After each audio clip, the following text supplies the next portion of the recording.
안녕하십니까. 국민소통수석 정만호입니다. 오늘 신년 기자회견은 코로나19로 인해서 현장과 온라인 화상 연결을 결합한 새로운 방식으로 진행합니다. 현장 참석 인원을 최소화해서 이곳 춘추관에 20분 그리고 화상으로 100분의 언론인이 참석하셨습니다. 질의응답은 대통령께서 직접 진행을 하시고 번호를 호명하는 방식으로 질문자를 지목하겠습니다. 질의하실 때는 번호가 적힌 팻말을 잘 보이게 들어주시기 바랍니다. 질의응답은 방역, 사회, 정치, 경제, 외교안보 이렇게 3개 분야로 나누어 진행을 합니다. 분야별 질의응답이 끝나면 온라인 채팅 질의가 이어집니다. 채팅 질의는 이번에 처음으로 시도하는 것입니다. 인원 제약 때문에 현장이나 화상으로 참여하지 못한 기자들을 대상으로 실시간으로 질문을 받아서 진행하게 됩니다. 그러면 지금부터 본격적인 질의응답에 들어가겠습니다. 진행은 대통령께서 직접 해주시겠습니다. 지정을 받은 분은 소속과 성명을 밝히시고 질문해 주시기 바랍니다. 대통령님 시작해 주십시오. 예, 여러분 반갑습니다. 코로나 상황 때문에 꽤 오랫동안 기자회견을 하지 못했습니다. 오늘도 온 오프라인을 병행하는 방식으로 하게 되었는데 주로 비대면 화상회견의 방식으로 하게 되었습니다. 그 때문에 더 많은 기자님들이 참여하지 못하신 것에 대해서 미안하게 생각을 합니다. 비대면 화상회견은 우리가 처음 해보는 방식입니다. 그래서 매끄럽게 진행이 될는지 좀 걱정이 되긴 합니다만 서로 협력해서 좋은 소통의 시간이 되고 또 국민들께도 궁금증을 풀어드릴 수 있는 그런 시간이 되었으면 합니다.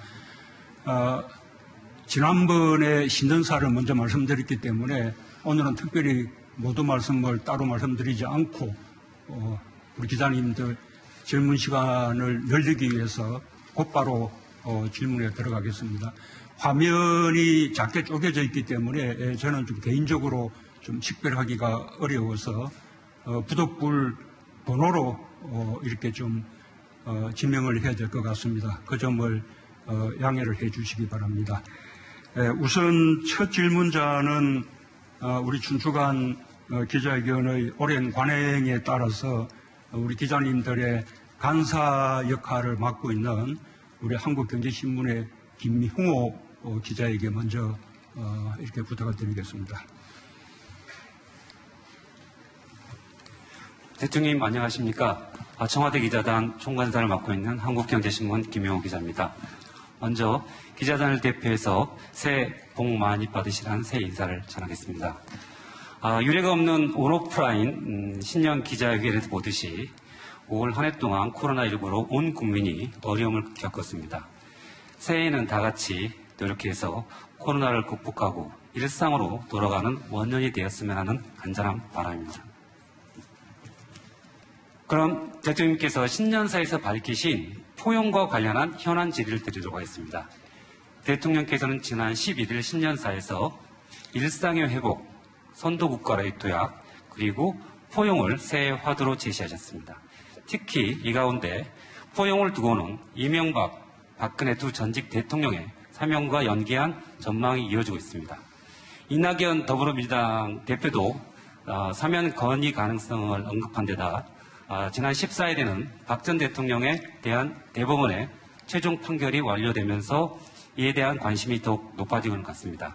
연초부터 이어지고 있는 두 전직 대통령의 사면에 대한 대통령의 입장을 부탁드리겠습니다. 아울러 대통령께서 신년사에서 포용을 강조하시면서 코로나19로 인한 사회적 격차 해소를 말씀하셨습니다. 그런데 최근 우리 사회는 주택가격 급등으로 인한 부동산 양극화가 사회적 격차를 확대하는 또 다른 불안 요인이 되고 있습니다. 물론 대통령께서 신년사에서 주거 불안 문제에 대해서 송구하다는 입장을 밝히면서 올해는 특히 공급 확대에 역점을 두시겠다고 말씀하셨습니다. 이는 지난해 신년사에서 투기 억제를 강조하셨던 부분과 크게 달라진 것인데요. 부동산 정책 기조의 변화인지 궁금합니다. 그리고 신속한 공급 확대를 위해서 어떤 방안들을 구상하고 계신지 설명을 부탁드리겠습니다. 감사합니다. 예, 첫 질문자로서 특권을 너무 많이 행사하신 것 같습니다. 예, 우선 제가 신년사에서 말씀드린 그 포용은 우리 기자님이 두 번째 말씀하신 데 해당합니다. 우리가 올해는 이 코로나 위기를 극복하고 빠르게 일상과 우리 경제를 회복해야 하는데 이 경제 회복에 있어서 그냥 단순한 회복을 넘어서서 코로나 시대에 더 이렇게 벌어지게 돼 있는 양극화, 격차 또는 불평등을 해소하는 그런 포용적인 회복이 중요하다라는 말씀에서 포용이라는 것을 특별한 독립된 그런 주제로 말씀을 드렸던 것입니다. 그 점에 대해서 올해 각별히 이렇게 노력을 기울이겠습니다. 사면의 문제는 예, 오늘 그게 가장 중요한 질문이 될 것이라고들 하셨기 때문에 고민을 많이 했습니다만 그냥 솔직히 제 생각을 말씀드리기로 했습니다. 두 분의 전임 대통령이 지금 수감되어 있는 이 사실은 국가적으로 매우 불행한 사태입니다. 또한 두 분 모두 연세가 많고 또 건강이 좋지 않다라는 말도 있어서 아주 걱정이 많이 됩니다. 그래도 지금은 사면을 말할 때가 아니다라는 생각입니다. 재판 절차가 이제 막 끝났습니다. 엄청난 국정농단 그리고 권력형 비리가 사실로 확인됐고 그 국정농단이나 권력형 비리로 국가적 피해가 막심했습니다. 우리 국민들이 입은 고통이나 상처도 매우 큽니다. 그래서 법원도 그 사안의 중대성을 감안해서 대단히 엄하고 무거운 그런 형벌을 선고했습니다. 그런데 그 선고가 끝나자마자 돌아서서 사면을 말하는 것은 저는 비록 사면이 대통령의 권한이긴 하지만 대통령을 비롯해서 정치인들에게 그렇게 말할 수 있는 권리는 없다고 생각을 합니다.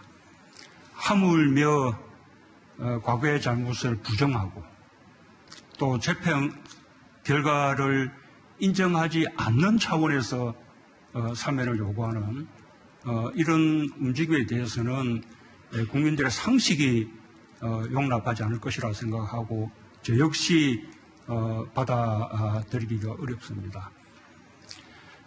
다만 전임 대통령을 지지하셨던 국민들도 많이 있고 또 그분들 가운데는 지금의 상황에 대해서 매우 아파하거나 안타까워하시는 분들도 많으시리라고 생각합니다.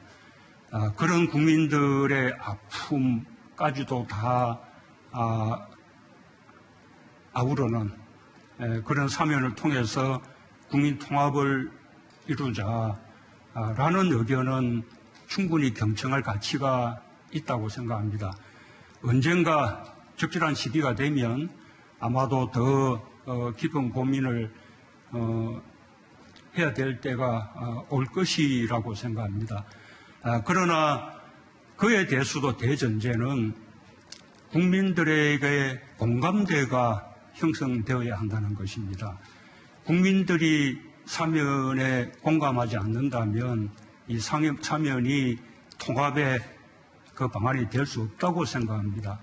사면을 둘러싸고 또다시 극심한 국론의 분열이 있다면 그것은 통합에 도움이 되기는커녕 오히려 국민 통합을 해치는 결과가 될 것이라는 그런 생각입니다.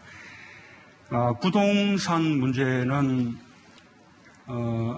우리 정부에서 과거 정부에 비해서 보다 많은 주택 공급을 이렇게 늘렸습니다. 그렇기 때문에 부동산 투기를 잘 차단하면 충분한 공급이 될 것이라는 그런 판단이 있었던 것이 사실입니다. 그동안 부동산 투기에 역점을 두었지만 결국 부동산 안정화에는 성공하지 못했습니다. 근래 그 연유를 생각해 보니 한편으로는 다른 나라들과 마찬가지로 아주 시중의 유동성이 아주 풍부해지고 또 저금리인 그래서 부동산 시장으로 자금이 몰리게 돼 있는 그런 상황에 더해서 작년 할해 우리나라 인구가 감소를 했는데도 무려 61만 세대가 늘어났습니다. 이 예전에 없던 세대수의 증가입니다. 그 연유는 앞으로 좀 더 분석해 봐야 합니다. 그렇게 이렇게 세대수가 급증하면서 우리가 예측했던 그 공급의 그 물량에 대한 어떤 수요가 더 초과하게 되고 그것으로 결국 공급 부족이 이 부동산 가격의 상승을 부추긴 그런 측면도 있다고 생각합니다. 그래서 정부는 기존의 투기를 억제하는 기조는 그대로 유지하면서 부동산 공급에 있어서 특단의 대책을 마련하려고 합니다. 그 대책에 대해서는 앞으로 지금 국토부가 방안을 만들고 있기 때문에 신임 변창흠 장관이 설 전에 발표할 계획으로 있습니다. 대충 내용만 말씀드리면 우리 수도권 특히 서울 시내에서 우리 공공 부분의 어떤 참여와 주도를 더욱더 이렇게 늘리고 또 인센티브를 강화하고 또 절차를 또 크게 단축하는 방식으로 공공재개발 그리고 또 역세권 개발 그리고 또 신규 택지의 가감한 개발 등을 통해서 시장이 예상하는 수준을 훨씬 뛰어넘는 그런 부동산의 공급을 특별하게 늘림으로써 이 공급이 부족하다는 것에 대한 국민들의 불안을 일거에 해소하자라는 것에 목적을 두고 있습니다. 저도 기대가 됩니다. 그 발표를 함께 기다려 주시기 바랍니다. 다음은 화면 쪽으로 영상으로 가겠습니다. 66번 기자님 부탁드릴까요?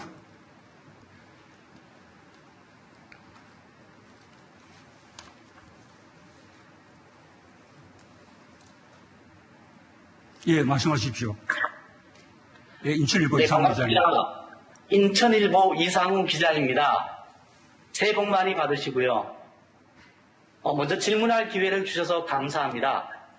중복 질문을 피하기 위해서 저는 교육 분야 질문을 하나 드리겠습니다. 권력기관 개혁에 공수처가 있다면 교육개혁에는 국가교육위원회가 있다고 생각합니다. 100년지 대계라는 교육이 그동안 정권이 바뀔 때마다 정책 방향이 크게 바뀌면서 혼란만 가중시키고 있습니다. 그래서 말 그대로 100년지 대계를 세울 수 있는 국가교육위원회를 설치하자는 논의가 진행되고 있는 것으로 알고 있습니다. 대통령님께서도 국정운영 100대 과제를 발표하실 때 2019년까지 국가교육위원회를 설치하겠다고 하셨습니다. 국회에도 설치법안 4건이 발의되어 있지만 지지부진한 상황입니다. 국가교육위원회 설치가 임기 중에 가능한 것인지 추진 계획이 있으면 말씀해 주시고 정치권이나 국민들에게 당부하고 싶으신 말씀 있으면 해 주시기 바랍니다. 국가교육위원회는 저희의 공약이기도 합니다. 그리고 차근차근 준비를 해가고 있습니다. 그동안 국가교육회의를 설치해서 국가교육정책의 기본 방향을 정하면서 국가교육위원회의 출범을 준비를 해왔습니다. 아마도 금년 중 출범을 좀 더 본격적으로 구체적인 방안까지 제시하고 아마 실행까지 나가게 되지 않을까 생각합니다. 물론 국회의 입법과 함께 가야 되기 때문에 국회와도 긴밀히 소통하면서 협의해 나가겠습니다. 과거에 이 교육부를 아예 없애거나 또는 교육부의 기능을 최소화하면서 국가교육위원회가 교육 정책과 행정의 전반을 담당하게 하자라는 논의도 있었습니다만 그렇게 일부에 변화하는 것은 어려운 일이라고 생각합니다. 우선 국가교육위원회가 국가교육정책의 어떤 기본 방향, 또 기본적인 정책들을 논의해서 결정하는 역할을 하고 그다음에 교육부가 그것을 실행해 나가는 그런 체제로 점진적으로 접근하려고 합니다. 지금 국민들께 당부드리고 싶은 것은 우리 교육의 그 선진화가 그런 차원에서 국가교육위원회가 논의가 되어 왔습니다만 지금은 이제 그 점도 중요하지만 못지않게 중요한 현안이 된 것이 이 코로나 상황 속에서 주로 이제 비대면 수업 위주로 진행되다 보니 교육의 격차가 더 크게 그렇게 다가오게 되고 특히 취약계층들의 교육 격차가 심각해지고 있습니다. 가급적 코로나 상황을 조기에 끝내서 빨리 그 대면 수업으로 돌아가는 것이 가장 중요하겠습니다만 비대면 수업이 계속되는 상황에서도 서로 일방향의 강의가 아니라 실시간, 상방향, 양방향의 그 교육이 이루어지도록 그렇게 발전시켜 나가겠습니다. 또한 이 비대면 수업으로부터 수업에 접근하지 못하는 이런 디지털 격차 이런 것을 해소시키는 데도 총력을 다하겠습니다. 학부모님들 평가도 작년 1학기보다는 2학기에 많이 나아졌다는 평가를 받았습니다. 이 코로나 시대 교육 격차를 줄여나가는 데도 정부가 최선을 다하겠다는 말씀을 다시 한번 드립니다.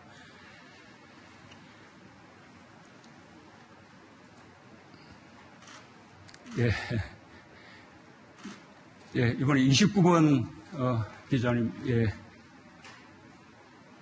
한국일보 신은별 기자님입니다. 네, 안녕하세요. 한국일보 신은별 기자입니다. 추미애 법무부 장관이 윤석열 검찰총장에 대해서 징계안 청구한 이후에 국민들 관심은 높아졌는데 대통령님과 언제 어떤 방식으로 좀 무슨 논의가 오갔는지에 대해서는 크게 알려진 바가 많지 않았는데요.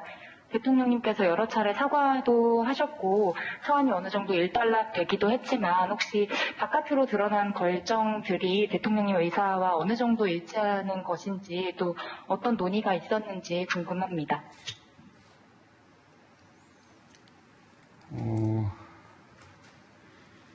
우선 사실 이 법무부와 검찰은 이 검찰개혁이라는 시대적 과제를 놓고 함께 이렇게 협력해 나가야 될 그런 관계인데 그 과정에서 이제 갈등이 부각이 된 것 같아서 국민들께 정말 송구스럽습니다. 지금부터라도 법무부와 검찰이 이렇게 함께 협력해서 이 검찰 개혁이라는 이 대과제를 이렇게 잘 마무리하고 또 더 이제 발전시켜 나가기를 이렇게 기대하겠습니다. 윤석열 총장에 대해서는 여러 가지 평가들이 있지만 저는 저의 평가를 한마디로 말씀드리면 그냥 문재인 정부의 검찰총장이다. 그렇게 말씀드리고 싶습니다. 그리고 윤석열 총장이 정치를 염두에 두고 정치할 생각을 하면서 지금 검찰총장 역할을 하고 있다고 생각하지 않습니다. 다만 검찰의 개혁이라는 것이 워낙 오랫동안 이렇게 이어졌던 검찰과 경찰과의 여러 가지 그 관계라든지 또 검찰의 어떤 수사 관행 문화 이런 것을 다 이제 바꾸는 일이기 때문에 그 점에서 법무부 장관과 검찰총장 사이에 관점의 차이나 견해의 차이가 있을 수 있었다고 생각합니다. 이제는 서로의 입장을 잘 알 수 있게 되었기 때문에 이제는 그것처럼 국민들을 염려시키는 그런 갈등은 다시는 없으리라고 기대를 하고 있습니다. 예, 우리 3분 기자님, 예.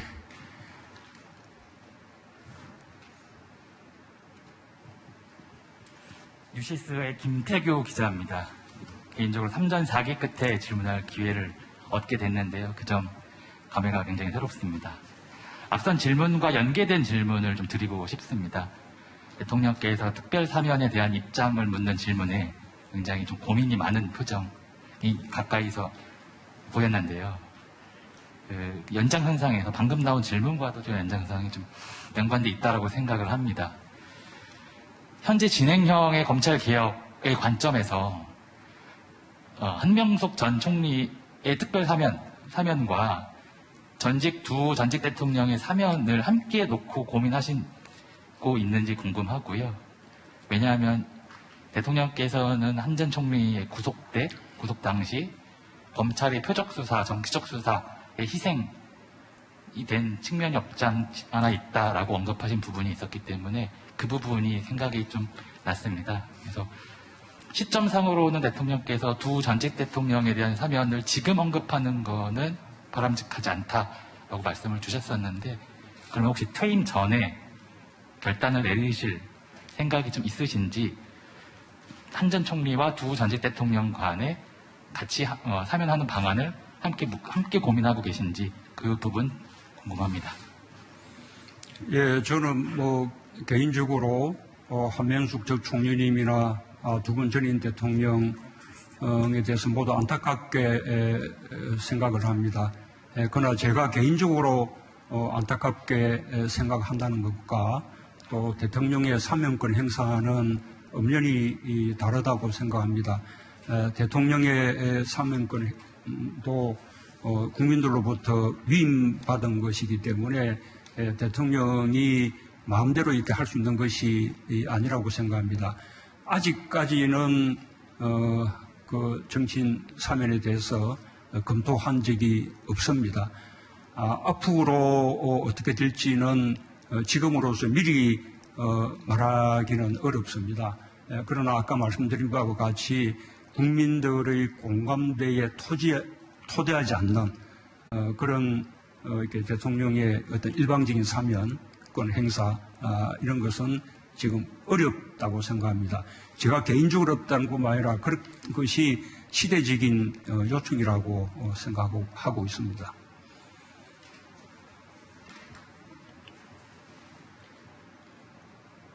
예, 지금 원래는 이게 어떻게 방역 이런 부분 먼저 질문하시게 됐는데 우리 첫 테이프를 정치로 끌으시는 바람에 쭉 정치 질문이 이어졌습니다만 다시 좀 방역으로 이렇게 돌아갔으면 좋겠고요. 외신 쪽에도 우리 기회를 한번 드릴까요? 우리 BBC의 로라 비커 기자님. 새해복많이 받으세요, 문 대통령님. In English, I think this time. You have said the vaccine rollout will not be until perhaps late February, March. Do you regret not procuring vaccines earlier and therefore allowing South Korea a chance to get back to normal more quickly? 대통령님 안녕하십니까? 저는 BBC의 로라 비커 지국장입니다. 대통령님께서 백신을 2월 말 3월 초에 보급이 가능할 것이라고 말씀하신 바가 있습니다. 한국이 조금 더 빨리 백신을 확보해서 일상생활로 돌아갈 수 있었을 텐데 이 결정에 대해서 혹시 후회하신 점이 있는지 여쭙고 싶습니다. 그렇지 않습니다. 지금 그 백신은 충분히 빨리 도입되고 있고 또 충분한 물량이 확보가 되었습니다. 여러 가지 처음 개발되는 백신이기 때문에 여러 백신을 이렇게 고르게 구입함으로써 위험도 분산시켰습니다. 또 백신 접종에 시간도 걸리고 또 백신의 유통기간도 있기 때문에 분기별로 순차적으로 도입을 해서 2월부터 시작해서 대체로 한 9월까지는 접종이 필요한 국민들의 1차 접종까지는 다 마칠 계획이고 그쯤 되면 대체적으로 집단 면역이 형성될 거라고 생각합니다. 그리고 일부 남은 2차 접종 그리고 또 접종에서 누락된 분들 이런 분들이 또 4분기에 이렇게 이제 접종을 마저 이제 하면 늦어도 11월에는 집단 면역이 거의 완전하게 형성될 거라고 생각합니다. 이런 접종의 시기라든지 그다음에 집단 면역의 형성 시기 이런 면에서 다른 나라들하고 비교해 보면 한국은 결코 늦지 않고 오히려 더 빠를 거라고 생각을 합니다. 지금 백신 첫 접종이 2월 말 또는 3월 초 이렇게 될 거라는 것은 우리 방역 당국이 이미 이제 밝힌 바가 있는데 지금으로서는 코박스 물량이 가장 먼저 들어올 가능성이 있습니다. 그렇게 될 경우에는 백신이 들어오는 시기와 접종의 시기가 조금 앞당겨질 가능성도 있는 것으로 보고를 받고 있습니다. 물론 아직 협의 중이기 때문에 확정된 것이 아닙니다. 저는 가능성이라고만 말씀을 드리겠습니다. 구체적인 내용은 방역 당국에서 상세한 백신 접종 계획을 세워서 국민들께 보고를 드릴 것입니다. 국민들께 한 가지 당부 말씀을 드리자면 정말 지금 어려운 시기를 이렇게 견디고 계십니다. 그러나 오늘 확진자 수가 300명대로 이렇게 내려왔듯이 지금 3차 유행이 꺾이고 있는 것은 분명합니다. 이번 한 주 동안 거의 400명대 또는 그 이하로 유지할 수 있다면 방역의 단계도 조금 더 이렇게 완화도 할 수 있을 것이라고 그렇게 기대하고 있습니다. 긴장을 놓치지 마시고 조금만 더 이 시기를 견뎌주시고 이겨내 주시면 바로 다음 달부터는 우리가 백신 접종을 시작할 수 있고 또 그에 앞서 치료제도 사용을 할 수 있기 때문에 우리가 세계 어느 나라보다도 앞서서 방역에서 성공을 거두고 위기를 극복하는 그래서 일상과 경제를 빠르게 회복시킬 수 있는 나라가 될 수 있을 것이라고 그렇게 생각합니다. 국민들께 조금만 더 힘을 내주십사라는 당부 말씀을 드리겠습니다.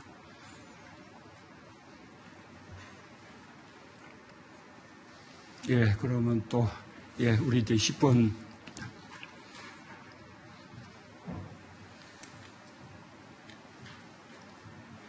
안녕하십니까. 아주경제신문의 김봉철 기자라고 합니다.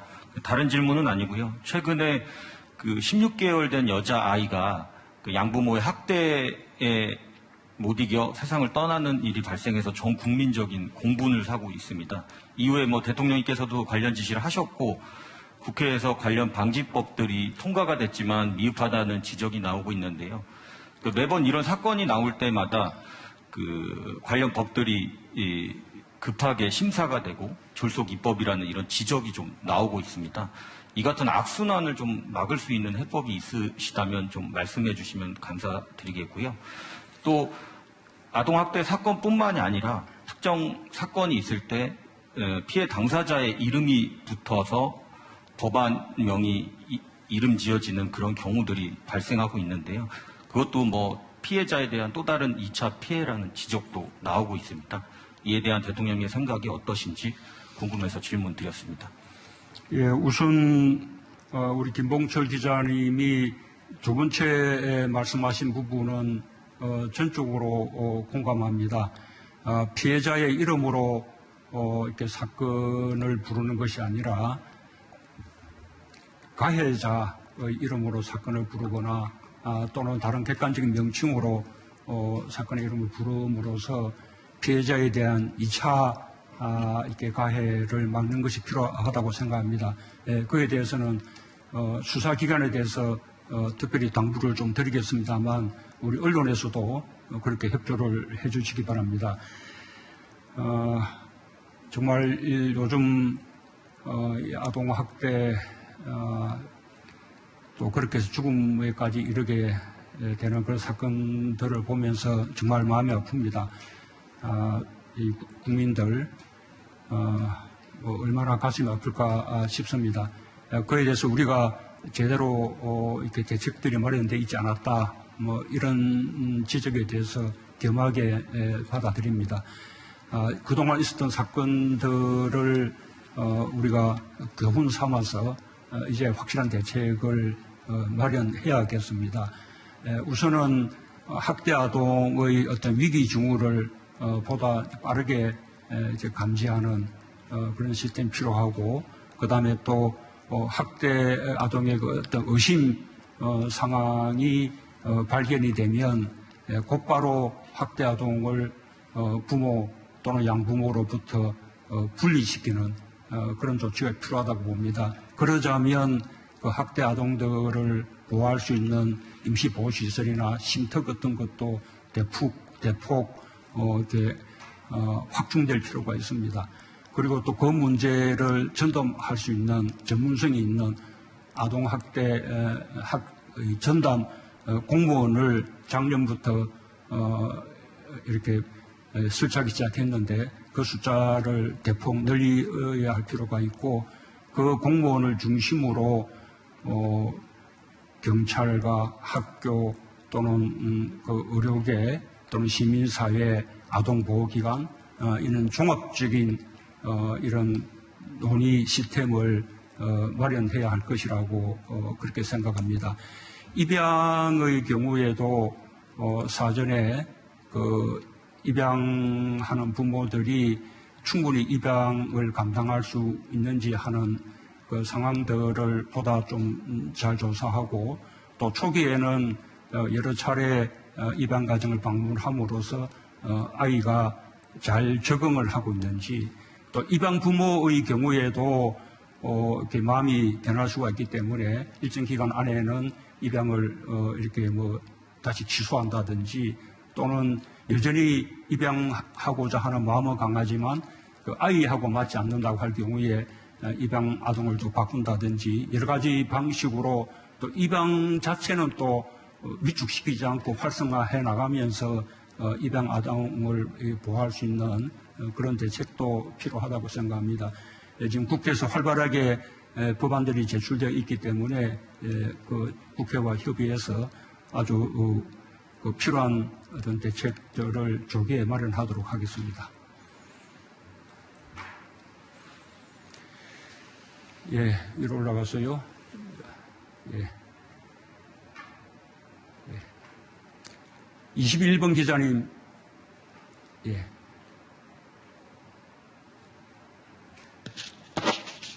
네, 안녕하세요. 경향신문 이주영 기자입니다. 좀 전에 나왔던 그 입양아동 학대 사건과 관련해서 여러 문제점이 드러났지만 그 중에 아동학대 의심 신고를 접수하고도 경찰이 부실히 대응했던 문제가 있었습니다. 검경 수사권 조정으로 경찰의 권한이 강화됐지만 경찰의 책임 수사를 할 수 있는 역량을 갖추고 있느냐는 의문이 제기되고 있는데요. 이에 대한 대통령님 견해를 듣고 싶습니다. 예, 아동 학대 사건에 대한 그 조사는 검경 수사권 조정과는 관계가 없는 문제입니다. 검경 수사권 조정 이전부터도 그런 사건들은 1차적으로 경찰이 담당을 하고 있고, 또 지역사회가 가장 밀착되어 있기 때문에 경찰이 당연히 1차적인 조사를 할 수밖에 없는 상황입니다. 그 점에 대한 그 경찰의 인식이 그동안 부족한 점이 있었다고 생각합니다. 우리가 이제 어떤 사건들에 대해서도 이 사건을 바라보는 우리 국민들의 어떤 정서나 눈높이나 또는 민감도나 이런 것이 갈수록 달라지고 있습니다. 아동학대의 경우에는 굉장히 그 민감도가 높아지고 있기 때문에 경찰이 그만큼 그 사건을 중요하게 인식하는 것이 중요하다고 생각합니다. 그렇기 때문에 전문 경찰관을 이렇게 배치함으로써 그 전문 경찰관이 아까 아동학대 전담 공무원과 또 지역사회의 아동 보호기관 등과 함께 이렇게 연계를 하면서 학대 아동을 보다 조기에 발견하고 또 학대 아동이 신고될 경우에 적절한 조치를 취할 수 있도록 그렇게 준비를 더 강화시켜 나가겠습니다. 예, 50번 기자님. 예. 네, 안녕하세요. 연합뉴스 설승인 기자라고 합니다. 대통령님, 저는 그 감사원 관련해서 좀 여쭙고 싶습니다. 지금 여권을 중심으로 월성 원전에 대한 감사원 감사나 검찰 수사가 정치적 성격을 띠고 있다는 비판이 제기되고 있는데요. 나아가서 감사원이 정부의 탈원전 정책 수립 과정까지 감사하는 것은 월권이라는 지적도 일각에서 나오고 있습니다. 근데 반대편에서는 여권의 지나친 압박이 오히려 감사원의 독립성을 해치는 거 아니냐 이런 지적도 나오는데요. 대통령께서는 감사원의 월성원전 감사 그리고 검찰의 관련 수사를 어떻게 바라보고 계신지 궁금합니다. 그리고 여기에 덧붙여서 대통령님께서는 지난 2017년에 최재형 감사원장 임명을 하실 때 어떤 외압에도 흔들리지 않는 성품, 감사 공정성을 높일 적임자라고 평가하신 바가 있는데요. 지금도 이제 임명 3년이 조금 넘었는데 지금도 그 생각에는 변함이 없으신지 그것도 궁금합니다.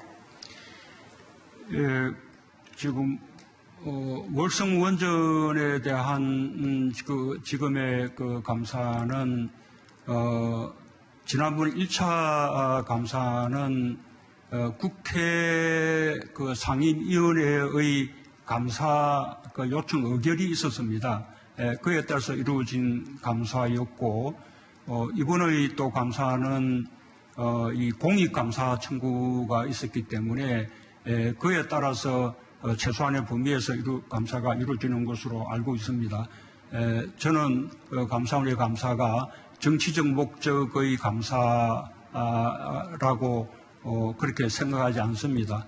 또 감사원이 정치적 목적으로 감사를 해서도 안 된다고 생각합니다. 검찰의 수사도 당시 감사원으로부터 수사기관으로 이첩된 데 따라서 이렇게 수사가 이루어진 것이지 그 이상으로 이 정치적 목적의 수사가 이루어졌다고 그렇게 생각하지 않습니다. 그리고 감사원의 어떤 독립성 또 검찰의 그 중립성을 위해서 감사원의 감사나 또 검찰의 수사에 대해서 일체 개입하지 않는다는 그 원칙은 지금까지 철저하게 지키고 있다고 자부하고 있습니다. 대통령님, 지금 방역과 관련된 질문을 원래 하기로 되어 있는 시간이어서요. 방역 질문을 조금 더 받고 다음 단계로 넘어가셨으면 합니다. 예, 이제 그러면 방역 관련 질문하실 분만 폐마를 들어주시기 바랍니다. 방역은 너무 잘하니까 별로 질문이 없으신가요? 예, 아니, 질문 한번 하신 분은 조금 양보를 좀 해주시고요. 예, 31번 기자님 얼굴이 안 보입니다만, 예. 예, 아시아 투데이 이국재 기자님이네요. 네, 대통령님 감사합니다. 저 아시아투데이 이국재 기자입니다. 최근 동부구치소에서 불거진 교정기관 집단 감염 사태에 대해서도 질의를 드리지 않을 수가 없을 것 같습니다. 이 문제는 교정시설에 대한 방역대책 미비와 교정시설의 밀집화라는 두 가지 큰 문제가 겹치면서 사태가 좀 커진 것 같은데요. 지난 10년간 자료를 보더라도 교정시설 내 밀집도는 매년 기준치를 초과하고 있는 것으로 나타나고 있습니다. 이 문제에 대한 어떤 해결 방안 같은 게 있으신지, 아니면 앞으로 어떤 대책이나 지자체의 협조를 좀 구해야 되는 문제도 있을 텐데 이 부분에 대한 준비가 있으신지 궁금합니다. 우선 집단 수용 시설에서의 집단 감염이 꽤 있었는데 동부구치소의 집단 감염의 경우에는 국가가 직접 운영하는 시설에서 집단 감염이 발생한 것이기 때문에 더욱 엄중하게 느끼고 있습니다. 그래서 법무부 장관과 또 방역 당국이 이미 국민들께 사과를 드린 바도 있습니다. 이런 교도소 같은 수용시설에서 집단 감염이 발생하는 것은 다른 나라에도 여러 사례들이 많이 있었습니다. 약간의 특수성이 있다고 생각합니다. 확진자가 발생할 경우에 그분들이 구속되어 있는 수감자 신분이기 때문에 쉽게 민간 병원으로 아니 일반 병원으로 격리한다거나 또는 생활치료시설로 또 격리하는 이런 것이 조금 어렵습니다. 그래서 자체 시설 내에서 격리 조치를 취하는 방식으로 해결하려고 하다 보니 그것이 감당이 안 돼서 대규모 확산으로 번진 것이라고 봅니다. 처음부터 좀 더 비상한 그런 대책을 세웠으면 좋았겠다는 그런 아쉬움이 있습니다. 어쨌든 이번 이 동부구치소 집단 감염을 통해서 우리 이런 구치소나 이런 교정시설이 정원을 초과해서 너무 이렇게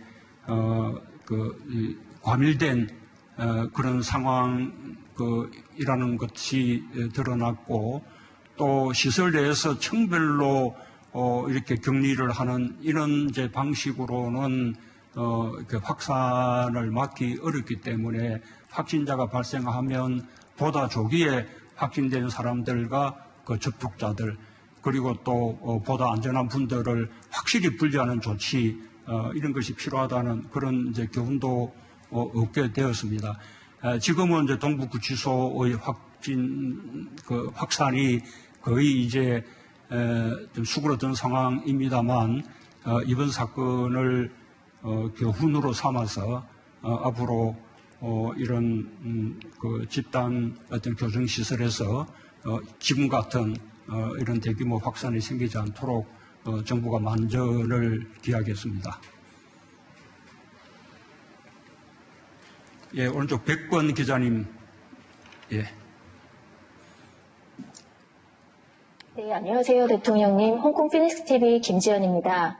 질문할 기회를 주셔서 감사드립니다. 작년 코로나19 이후에 전 세계 외교가 빗장을 걸어 잠근 상황 속에서 한중 양국은 방역, 구호 물품, 한중 패스트트랙 등으로 서로 협력을 해왔는데요. 올해 한중 관계 발전을 위해서 대통령님께서는 어떤 구상을 갖고 계신지 궁금합니다. 또한 코로나 상황과 관련해서 한중 간에 더 협력할 수 있는 것이 있다면 어떤 것이 있을지도 말씀 부탁드리고요. 시진핑 국가주석 방안에 관련해서 구체적인 계획 있으면 함께 말씀 부탁드립니다. 감사합니다. 예, 나중에 그 외교안보 분야 질문 순서가 따로 있는데 또 먼저 질문을 이렇게 해 주셨습니다. 우리로서는 한미 관계, 그 다음에 한중 관계 모두 중요합니다. 한미 관계는 우리 그 외교 안보에 있어서 특별한 동맹 관계입니다. 그리고 또 그 외교 안보에 국한되지 않고 요즘 경제, 또 문화, 또 이게 보건 협력 이런 아주 그리고 또 기후 변화 같은 글로벌 협력 이런 다양한 분야의 협력까지 이렇게 나아가는 이 포괄동맹으로 이렇게 발전을 하고 있습니다. 한미 관계 중요성에 대해서는 뭐 더 말씀드릴 필요가 없을 것이라고 생각하고요. 한중 관계도 매우 중요합니다. 우리나라로서는 최대의 교역 국가이고 또 한반도 평화 정진을 위해서 협력해 나가야 될 그런 관계입니다. 또 근래에는 환경 분야 협력도 매우 중요해졌습니다. 그래서 한중 관계 발전을 위해서도 계속 노력해 나가겠습니다. 시진핑 주석의 방안은 작년에 한번 추진이 되었었는데 코로나 상황이 나빠져서 이렇게 성사되지 못했습니다. 올해 코로나 상황이 안정되고 여건이 갖추는 대로 조기 방안이 실현될 수 있도록 그렇게 노력을 해나가겠습니다. 이런 코로나와 관련해서는 중국뿐만 아니라 또 이웃나라 일본 그리고 또 위에 북한 그리고 또 필요하다면 동북아 전체가 이런 우리 사람 감염병뿐만 아니라 뭐 조류독감이라든지 아프리카 돼지 열병이라든지 구제역이라든지 이런 가축 감염병 부분에 있어서도 서로 이어져 있는 국경을 이렇게 접하고 있는 그런 관계에 있기 때문에 함께 공동의 협력이 필요하다고 생각합니다. 중국과의 협력에도 더더욱 관심을 가지고 더 발전시켜 나가도록 하겠습니다. 자, 이번엔 진짜 방역으로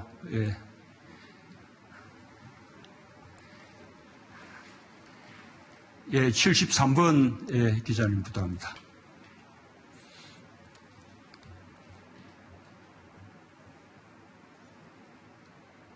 대통령 안녕하십니까. EBS 황대웅 기자입니다. 아까 전에 나왔던 질문에서 좀 연계된 질문으로 드리고자 합니다. 지난 한 해 동안 교육과 보육 현장에서 가정 돌보가 원격 교육이 진행되면서 말씀하신 대로 학력 격차도 많이 벌어졌고 또 정인이 사건과 아동 학대가 더 수면 아래로 가라앉는다는 지적도 나오고 있는데요. 결국 등교 수업을 늘려야 해결될 문제 같은데 올해 등교 수업을 안전하게 늘릴 수 있는 대책 어떻게 준비하고 계신지 질문 드리겠습니다. 예, 우리 EBS 황대웅 기자님이었는데 우리가 코로나 상황 때문에 부득이 그 비대면 원격 수업을 하게 되었을 때 전국 단위의 그 원격 수업이 가능하게 되었던 것은 당시 EBS의 협력 덕분이 아주 컸습니다. 감사를 드립니다. 아마도 전국 단위의 원격 수업을 그렇게 전체 아동을 대상으로 할 수 있는 나라는 아마 우리가 세계에서 처음이 아닌가 싶습니다. 어쨌든 그런 원격 수업은 등교 수업이 이루어지지 않기 때문에 맞으면 부득이 선택하는 그 대안이고 그다음에 좀 더 우리가 상황이 정상화된다면 대면 수업을 좀 더 보완하는 방법으로 이렇게 활용할 수는 있겠지만 이 원격 수업 자체가 근본적인 대안이 될 수는 없다고 생각을 합니다. 최대한 코로나 상황을 빨리 극복해서 아이들이 학교에 등교해서 대면 수업을 할 수 있는 것이 그만큼 아이들에 대한 교육의 효과도 누리고 또 아이들의 사회성도 이렇게 늘려주고 부모들의 돌봄 부담도 덜어주는 그런 근본적인 방법이라고 생각합니다. 제가 아까 말씀드린 바와 같이 이번 3차 유행을 조속히 끝내고 이제는 치료제와 백신까지 함께 활용할 수 있는 그런 이제 시기가 됨으로써 이런 이제 원격 수업이 중심이 되는 그 시대가 빨리 끝내기를 기대하고 있습니다. 뿐만 아니라 또 부득이 원격 수업이 또 계속되는 경우에 있어서도 그로 인해 생기는 교육 격차를 최대한 막고 또 그 아이들의 이 돌봄 문제가 해결될 수 있도록 이 공보육과 공돌봄 또 온종일 돌봄 같은 이런 돌봄을 획기적으로 늘림으로써 부모들의 돌봄에 대한 부담을 들어주고 아이들이 돌봄 밖에서 방치되는 일이 없도록 정부가 최선을 다하겠습니다.